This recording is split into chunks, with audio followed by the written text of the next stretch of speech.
I'd like you to think about this for just a second. If, as we walked out of here today, I said I would like to buy 10% of your financial future, I was going to write you a check today, and from this day forth, you were going to give me 10% of everything you earned. How much would you want to charge me for that? I'm going to buy 1/10 of you. And I may take the low bid, incidentally, so be careful what you write down.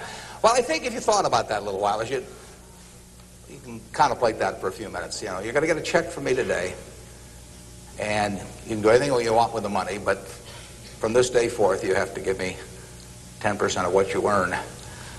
I think it would be very foolish of you, any of you, if you asked for less than, say, $50,000. Now, it's going to be a few years before you're out earning money, and so I've got a few years of dead money there. But then I would start getting this royalty on you as you went along. So I really think that if you thought about it, most of you would want a fair amount more than that, and I think you'd be right. Fortunately, I didn't make this deal with anybody when I started out, so nobody's got a 10% royalty on me. But I think that $50,000 would sort of be the absolute minimum.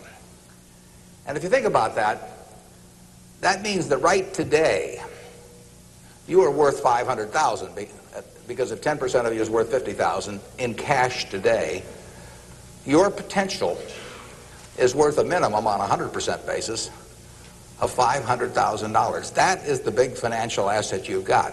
It's way more important what you do with that $500,000 asset that you own today than whether you decide to buy stocks or bonds, or whether you put your money in a mutual fund or pick your own stocks or anything of that sort. The biggest financial asset that you have going for you by miles is the value of your own earning power over the years. So that's really what you should focus on. If you're focusing on your financial future, that means you should focus on you.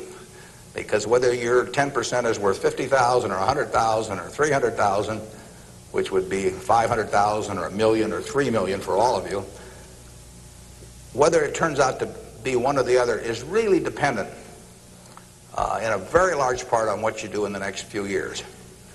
All of you in this room have the brains to do extremely well in life. You've all got the energy to do extremely well in life, and then the question is, how do you apply it? If you've got a 200 horsepower motor, do you get 200 horsepower out of it? Do you get your full potential, or do you get 100 horsepower or 50 horsepower? Now, there's two things that can hold you back in getting the full horsepower out of your engine, whatever it may be. All of you have big enough engines.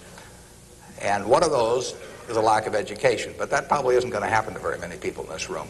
If you did have a lack of education, if you didn't have a chance to get a decent education in life, it wouldn't make any difference what that potential was, because you'd never unlock it. But the second most important thing, and equally as important, is in terms of the habits that you develop, in terms of what you do with yourself.